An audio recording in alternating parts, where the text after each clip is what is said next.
Hey everybody, we're going to make a few short videos today talking about some of the new things you're going to see at your campus for the weeks to come.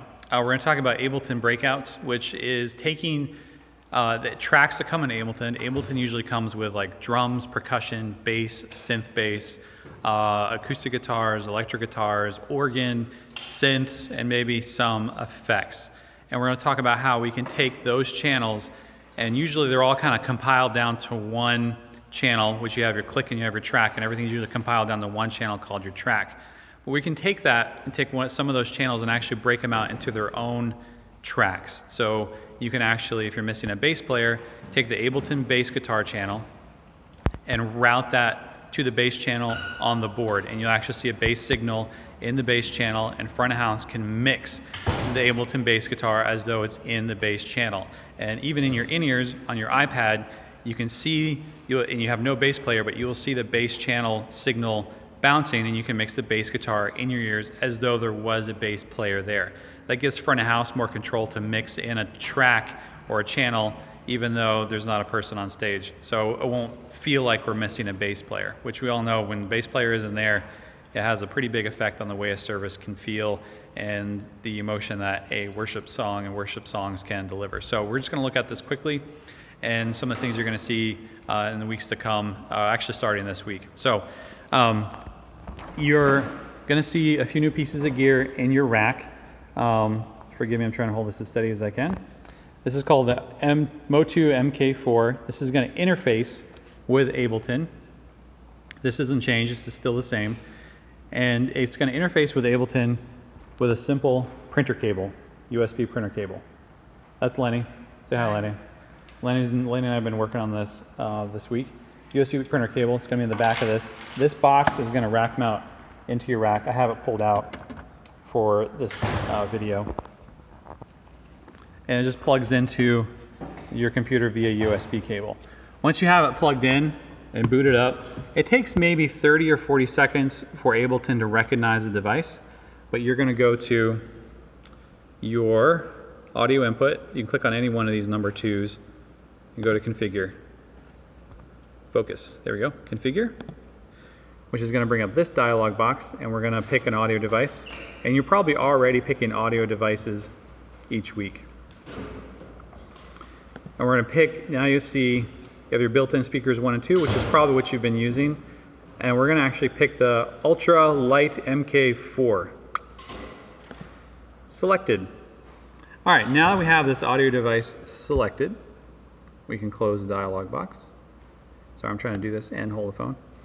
And now, like I said, you can assign your channels. We're still going to have click in 1, and cues are going to be in 1. Everything else is actually still going to stay in 2. So, and then you're just going to go through and mute. So if you have an electric guitar, where's electric guitar? So if you have an electric guitar player, you might be muting your electric guitar player. We don't want that, or we don't need that. And if you have a drummer, you're probably going to mute the drums as well. But let's say you're missing a bass player. We can now go down here and pick an empty spare channel that we have. And you can see we have it listed down here. We have a spare channel, spare Pro DI channel 3, and we're going to select that.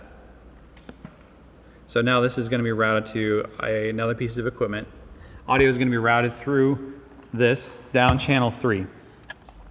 And on the back of this, we actually have 8 channels we can send out. We have 1, 2, 3, 4, 5, 6, 7, and 8. And this goes to a DI box, a rack-mounted DI box. This rack-mounted DI box isn't anything different than what you plug an acoustic guitar into on stage, except it's rack-mounted and there's 8 of them in sequence. So out of this 1/4 inch, it's going to go into your thing down here. It's going to be spit out here in this Pro DI box rack mount, where you have 8 channels. Again, this isn't any different than your green DI box you have on your stage, but it's just 8 of them rack mounted close together with each other. And so in Ableton, where we said we're going to route the bass guitar to channel 3, it is this channel 3 right here. And you're going to come out of this channel 3 and you're going to go into the bass guitar channel right here. You're going to use a short jumper and you're going to go out of 3 into your bass guitar channel. And then you'll see the bass guitar signal show up on your board as though you had a bass guitar plugged in. And you just can use a short XLR jumper. So, and that's how you would route a missing band member using Ableton. And now that bass guitar isn't compiled together inside of all those other tracks, but now has its own channel, which allows your front of house person to mix it. They do not need phantom power for this for your bass guitar when it's coming through Ableton. So that's just on because usually you do need phantom power. That's just one way to route it, and you can do that. You have a couple of spares if you're missing more than one. So we're just going to look at what you have for options. So let's say you're missing a bass guitar player, and you're missing, let me focus this, and you're missing an acoustic guitar. So there's two acoustic guitars. Hey, you're all right, man, come on, you're all right. We're doing this in the atrium at Powhatan, so there's people who are walking through. So we can send this to the spare channel 4, that acoustic guitar, and we can actually send both of them to 4 as well. So there's 2 channels for acoustic guitar. We're going to send both of these acoustic guitars to channel 4, and it's now going to route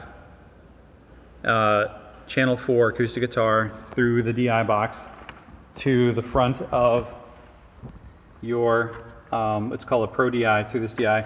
And now this channel 4 is going to be acoustic guitars, and it's just going to compile down those 2 channels of acoustic guitars down to this one channel. And you're going to take a short jumper XLR out of this, and you're going to plug it into wherever acoustic guitar is on here. I'm not familiar with this setup because it is not the one I set up. There we go. You're going to set it into the acoustic guitar channel, one of the 2 channels. You have 2. So, and then you have acoustic guitars as though there was an acoustic guitar actually plugged into this channel. I know that might be a lot, and we're going to be having more people and more things talking. Huh? Okay. We're going to be breaking this out more in the weeks to come, and this is just a quick overview of what it's going to look like. So, oh, there is my face there now. So thanks for your patience. Just a quick video, and we're going to talk about a few other things here too. All right. Talk to you later.